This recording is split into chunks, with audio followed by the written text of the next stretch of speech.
Bonjour, dans cette vidéo, on va voir comment installer les différents moyens de paiement sur votre site PrestaShop, ce qui va vous permettre de proposer à vos visiteurs de nombreux moyens de paiement afin de maximiser vos chances de transformer vos commandes. Lorsque vous êtes sur le back-office, les différents moyens de paiement vont être paramétrables depuis les modules. Il faut savoir que chaque moyen de paiement est en fait un module spécifique qui permet de gérer le moyen de paiement en question. Donc pour accéder aux différents moyens de paiement disponibles sur PrestaShop, rendez-vous dans la partie modules. Puis une fois sur la liste des modules, vous avez deux moyens d'accéder aux différents modules de paiement. Soit vous cherchez l'onglet paiement qui vous affiche les différents modules de paiement disponibles, mais alors attention, vous avez vraiment tout type de modules de paiement. De nombreux modules de paiement sont vraiment facultatifs et pas du tout indispensables. Donc je vous déconseille d'utiliser ce moyen de recherche, mais de plutôt utiliser la barre de recherche en haut dans laquelle vous allez sélectionner le nom du moyen de paiement que vous recherchez parmi ceux que je vais vous décrire dès maintenant. Donc nativement dans PrestaShop, lorsque vous installez le système PrestaShop de base, vous avez trois modules de paiement qui sont gratuits, qui sont inclus à votre site, qu'il vous suffit simplement d'enregistrer.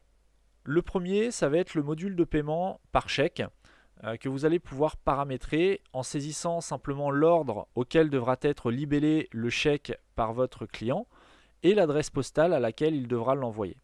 Ensuite, vous avez le module de paiement par virement bancaire que vous devrez paramétrer en saisissant simplement votre RIB de manière à indiquer à votre client à quel compte bancaire il doit faire le virement pour procéder au paiement. Et enfin, vous avez le module PayPal qui est un module natif dans PrestaShop que je conseille d'ailleurs aux personnes qui souhaitent mettre en place un système de paiement par carte bancaire. Vous allez devoir paramétrer ce module tout simplement en renseignant les identifiants API qui vous seront communiqués après avoir créé un compte client sur le site de PayPal directement. Sur le back-office, on va commencer par le module de paiement par chèque. Donc dans la barre de recherche, saisissez simplement le mot-clé chèque et laissez PrestaShop vous afficher le module recherché.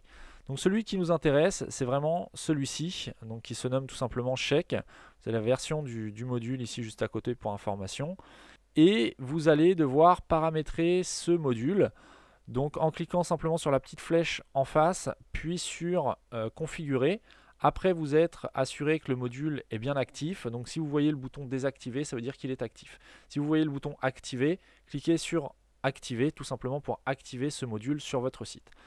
Une fois que le module est activé, on clique sur configurer et on va pouvoir renseigner simplement deux champs qui sont l'ordre à laquelle devra être libéré le chèque par votre client et l'adresse à laquelle votre client doit vous envoyer le chèque.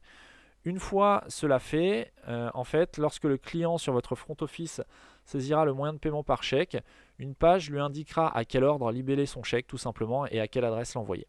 Donc ici, saisissez simplement votre adresse postale et l'ordre. Une fois que vous avez complété ces deux champs, n'oubliez pas de cliquer sur enregistrer pour enregistrer vos modifications. Donc là, on va compléter simplement pour l'exemple. Donc l'ordre pourrait être à l'ordre de DigiActif et expédié à l'adresse de DigiActif. Une fois ces informations complètes, cliquez simplement sur enregistrer de manière à enregistrer vos modifications. On voit bien que la mise à jour a été réussie, enfin est réussie, ça signifie que ça a été enregistré tout simplement. Et donc voilà. Une précision ici indiquée par PrestaShop, lorsque le client choisit ce mode de paiement dans votre tunnel de commande, le statut de la commande, qu'on verra dans une autre vidéo, passera automatiquement sur paiement en attente, tout simplement parce qu'une fois que le client a validé sa commande, vous n'avez toujours pas le paiement de valider puisque vous n'avez pas encore reçu le chèque. Donc vous passerez vous-même l'état à paiement accepté une fois que vous aurez reçu et encaissé vous-même le chèque qui vous a été envoyé par votre client. Je vous invite vraiment à attendre de recevoir le chèque avant d'expédier la marchandise, car bien souvent vous avez des utilisateurs qui font des tests de commande pour je ne sais quelle raison et qui utilisent le paiement par chèque mais qui ne souhaitent pas commander votre produit. Donc voilà, pensez toujours à recevoir le chèque avant d'expédier votre marchandise. Ensuite, pour le module de paiement par virement bancaire, retournez sur la liste des modules et saisissez dans la barre de recherche le mot-clé virement. Et là, vous avez le module virement bancaire qui s'affiche. Alors si votre barre de recherche ne fonctionne pas, vous pouvez tout à fait chercher ce module dans la liste des moyens de paiement en allant directement dans l'onglet paiement ici à gauche. Cliquez de la même manière sur le bouton configurer une fois que le module a bien été activé. Et là, vous allez devoir renseigner les différents éléments qui sont présents sur votre RIB. Donc à savoir le titulaire du compte. Donc pour l'exemple, on va mettre que le compte appartient à DigiActif. Les différents détails comme le code banque, l'IBAN ou encore le BIC. Donc ça, c'est vraiment les éléments qui sont indiqués sur votre RIB et l'adresse de votre banque de manière à avoir des informations bancaires vraiment complètes à afficher à votre client. Donc là, on ne va pas compléter, mais vous renseignez les éléments qui sont disponibles sur votre RIB. Une fois que c'est fait, vous cliquez sur enregistrer et votre module de paiement est enfin paramétré. De la même manière que pour les paiements par chèque, lorsqu'un client utilise ce moyen de paiement, la commande passera automatiquement en état paiement en attente afin que vous puissiez recevoir le virement avant de passer l'état à paiement accepté et donc d'envoyer votre marchandise. Enfin, le module PrestaShop, retournez à nouveau sur la liste des modules, cherchez le mot-clé PayPal et sélectionnez le module PayPal Europe officiel. Après, ça dépend de l'appellation sur votre version de PrestaShop. Vous voyez que vous avez plusieurs, là pour PayPal, il nous saisit plusieurs modules. C'est vraiment PayPal Europe qui nous intéresse dans module de paiement ici. Et donc là, on voit que le module n'est pas installé par défaut. Et bien tout simplement, on va l'installer. Donc on va cliquer sur le bouton vert installer. Et automatiquement, le module s'installe, il nous propose de le configurer. Donc, dans un premier temps, vous allez devoir créer un compte PayPal sur le site officiel de PayPal. Renseigner les différents éléments ici. Donc, commencez avec PayPal, votre pays France. Donc, vous pouvez changer votre pays si vous n'êtes pas en France. Vous possédez déjà un compte PayPal professionnel, oui ou non. Si vous avez déjà un compte qui est enregistré chez PayPal, vous pouvez cliquer sur oui. Et vous pouvez vous remarquer en bas que vous avez les différents champs qui vous permettent de renseigner les identifiants API qui vous sont demandés. Si ce n'est pas le cas, cliquez sur non. Et donc là, vous voyez que vous allez devoir créer un compte. Donc vous pouvez le faire soit directement sur le compte PayPal en allant sur paypal.com ou alors directement depuis votre back-office. Donc il y a un lien tout simplement qui va vous rediriger vers PayPal. Donc là, vous allez choisir votre solution. Donc là, je laisserai vous renseigner auprès de PayPal, du site PayPal pour voir la solution qui vous correspond le mieux. Donc on va prendre là dans l'exemple PayPal intégral. Et vous allez cliquer sur le bouton ouvrir un compte et là ça vous ouvre un nouvel onglet avec une redirection vers le compte paypal.com, donc le site officiel qui vous propose de vous enregistrer gratuitement, de vous inscrire gratuitement sur PayPal. Vous procédez ensuite à l'inscription sur le compte PayPal et une fois que c'est fait, vous retournez sur votre back-office et donc là vous pourrez sélectionner oui ou alors vous pourrez directement renseigner les identifiants qui vous seront communiqués sur votre compte PayPal ici. Pour obtenir les informations, ici, donc ce qui n'est pas forcément intuitif quand on se connecte sur le compte et sur le site paypal.com, vous pourrez cliquer sur le lien obtenir mes informations d'identification PayPal, ce qui, une fois connecté sur paypal.com, vous redirigera automatiquement sur la page qui vous communiquera les identifiants qui vous sont demandés ici. Une fois que vous aurez accès à ces identifiants, vous les renseignerez dans les champs correspondants et vous cliquerez simplement sur le bouton sauvegarder tout en bas en paramétrant si besoin les différents éléments ici. Donc là je ne peux pas vraiment vous faire de vidéos type puisque ça va dépendre de votre utilisation, de ce dont vous avez besoin. Et là je vous laisse vous renseigner auprès de PayPal directement. Une fois que c'est fait, vous sauvegardez et votre module de paiement PayPal est prêt à recevoir des paiements directement sur votre front office. On va maintenant passer voir le front office pour voir comment ça se matérialise du côté de votre client. Une fois sur le front office, après avoir ajouté un produit au panier, votre client pourra se rendre sur le récapitulatif du panier en cliquant éventuellement sur le bouton commander ici. Et donc il arrivera sur la première étape du tunnel de commande. Il cliquera ensuite sur le bouton commander juste en bas pour passer à la deuxième étape qui est l'étape de connexion. Donc si votre client est déjà connecté, il passera automatiquement à l'étape numéro 3. S'il n'est pas encore inscrit ou inscrit mais pas connecté, un formulaire lui proposera de s'inscrire sur votre site ou simplement de se connecter avec ses identifiants. Une fois à l'étape numéro 3, il va devoir saisir son adresse, enfin sélectionner son adresse de livraison et de facturation, puis cliquer sur le bouton commander. Juste ensuite, il devra saisir son mode de livraison et sélectionner j'ai lu les conditions générales de vente. Cliquez sur commander pour enfin arriver à la dernière étape qui est l'étape du choix du moyen de paiement. Et donc là, on voit que par défaut, on a les 3 modules de paiement qu'on a bien paramétrés en back-office qui sont le module par virement bancaire, le module de paiement par chèque et le module de paiement par PayPal. Donc je fais une parenthèse sur PayPal. Il y a beaucoup d'utilisateurs qui pensent que PayPal c'est un frein à la vente tout simplement parce qu'il faut obligatoirement avoir un compte PayPal pour payer par PayPal. Ceci est totalement faux puisqu'un utilisateur qui n'a pas de compte PayPal peut tout à fait payer directement avec sa carte bancaire sur le site de PayPal. Le montant sera débité directement sur le compte bancaire de votre client et vous serez crédité sur votre compte PayPal que vous avez créé. Vous pourrez ensuite faire un virement totalement gratuit de votre compte PayPal vers votre compte bancaire si vous le souhaitez. À savoir que PayPal se rémunère sur les transactions qui sont faites, que ce soit un paiement par carte bancaire directe, par la carte bancaire directe de votre client ou par le compte PayPal de votre client, hein, c'est évidemment possible aussi. Donc lorsque votre client va sélectionner le moyen de paiement par PayPal, il sera redirigé sur le site de PayPal. Il aura alors 2 possibilités, soit payer par son compte PayPal en se connectant à son compte PayPal, soit choisir l'option je n'ai pas de compte PayPal, auquel cas il pourra renseigner directement les informations de sa carte bancaire. Il procédera à un achat simplement en saisissant les informations de sa carte bancaire. Lorsque votre utilisateur va cliquer sur choisir de payer par chèque, il cliquera donc sur payer par chèque. Et donc il arrivera sur une page de confirmation de commande, récapitulant la commande qu'il est en train de passer. Il devra alors cliquer sur je confirme ma commande et en faisant cela, il aura les différents toutes les modalités de paiement par chèque, à savoir l'ordre à laquelle il doit compléter son chèque et l'adresse à laquelle il doit envoyer son chèque. Si votre client souhaite payer par virement bancaire, il cliquera alors sur le bouton payer par virement bancaire. Il accédera également, tout comme le paiement par chèque, à une page qui récapitule le détail de sa commande. Il devra cliquer sur le bouton « Je confirme ma commande ». Il est important de noter que la commande sera enregistrée dans votre site PrestaShop uniquement au moment où votre client cliquera sur « Je confirme ma commande ». Si vous souhaitez, par exemple, modifier l'ordre d'affichage des différents boutons, des différents modes de paiement, vous allez devoir modifier leur position. Pour cela, vous allez devoir vous rendre sur le back-office dans la partie position. Une fois sur votre back-office, rendez-vous dans le menu module, puis dans le sous-menu position, puis recherchez le point d'accroche qui se nomme display paiement.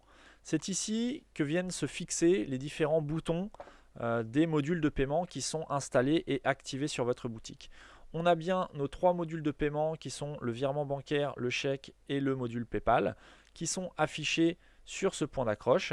Si vous souhaitez proposer d'abord le paiement par PayPal ou afficher en premier le bouton de paiement par PayPal, cliquez simplement sur le numéro de la position, restez cliqué avec votre souris et déplacez simplement le module en position 1, ce qui aura instantanément, vous voyez ici le petit onglet mise à jour réussi, ce qui enregistrera instantanément ce nouveau positionnement. Et donc on peut aller voir en front office tout de suite si on rafraîchit notre page.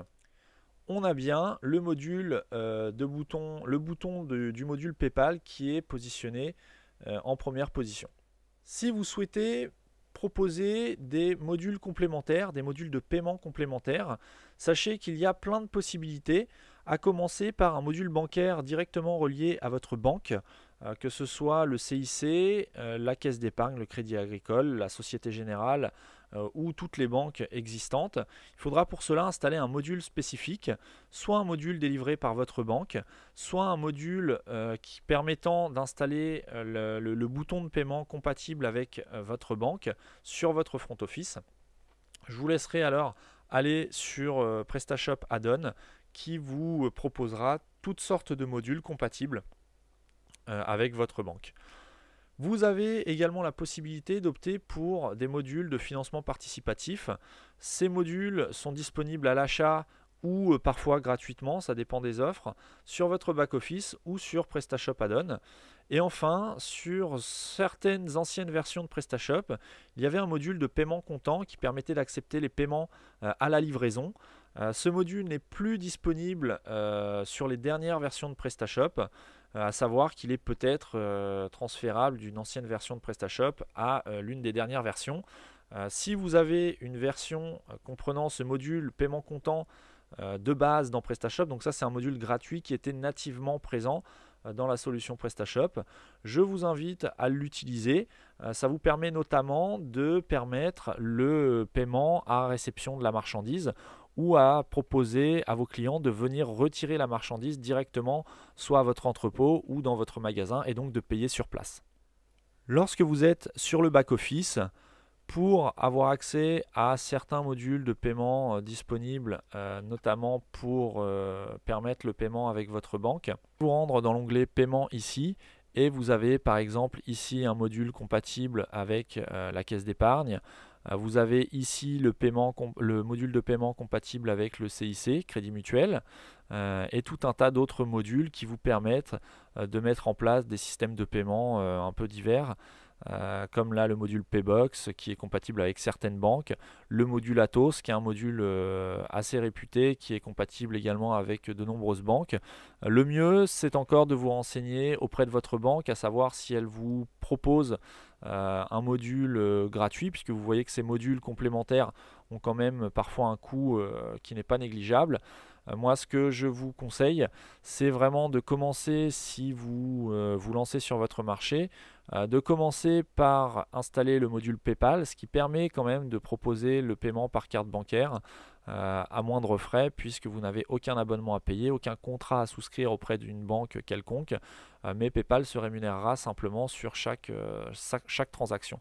Si par contre vous avez vraiment un projet qui est quand même établi, qui est très concret et en quel vous croyez, je vous invite à installer quand même un module de paiement bancaire qui rassurera vos clients, puisque vos clients iront payer directement via votre site sur l'interface de votre banque.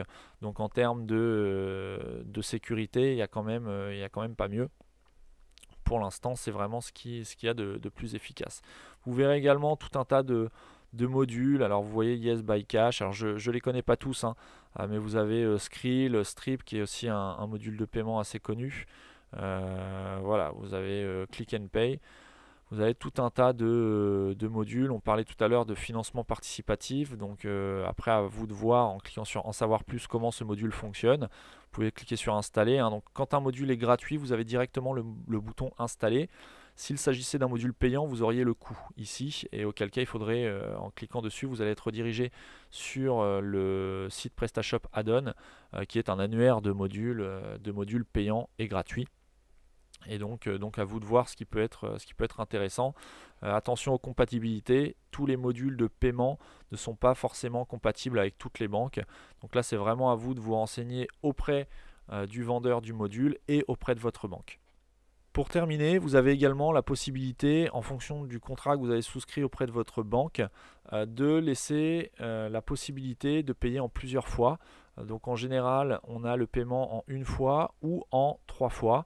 Avec ou sans frais, ça dépend encore une fois de votre politique commerciale et de votre contrat auprès de votre banque. Il est intéressant de mettre en place le paiement, de proposer le paiement en plusieurs fois. Donc ça fait l'objet d'un module supplémentaire, hein, c'est un module par type de paiement. Donc si vous voulez laisser la possibilité à vos clients de payer en une fois ou en plusieurs fois, il faudra acquérir 2 modules, un module permettant de payer en une fois et un module permettant de payer en plusieurs fois. Si vous souhaitez mettre en place ce genre de module, je vous invite à me contacter et nous verrons ensemble la faisabilité de votre projet et on verra comment installer votre module sur votre site internet en fonction de votre banque. Vous savez maintenant comment installer différents moyens de paiement sur votre site internet PrestaShop. Je vous donne rendez-vous dès maintenant dans la prochaine vidéo dans laquelle on va voir comment gérer le slider. Vous savez, c'est les petits bandeaux défilants sur votre front office, sur la page d'accueil. Voir comment gérer les différentes images de votre diaporama. et comment gérer les différents blocs qui s'affichent un petit peu partout sur votre page d'accueil. Si vous souhaitez continuer à apprendre à utiliser PrestaShop au quotidien et que vous voulez vous perfectionner dans l'utilisation de votre back-office et dans la personnalisation de votre front office, je vous invite vivement à vous abonner à ma chaîne YouTube en cliquant juste ici sur le lien rouge. Vous pouvez également me suivre sur Facebook ou sur Twitter et vous pouvez télécharger le guide gratuit que je mets à votre disposition en cliquant sur le bouton juste en dessous ici qui vous explique, donc ce guide vous explique comment améliorer l'expérience de vos utilisateurs et maintenir vos utilisateurs le plus longtemps sur votre site de manière à augmenter votre taux de conversion et à limiter vos paniers abandonnés.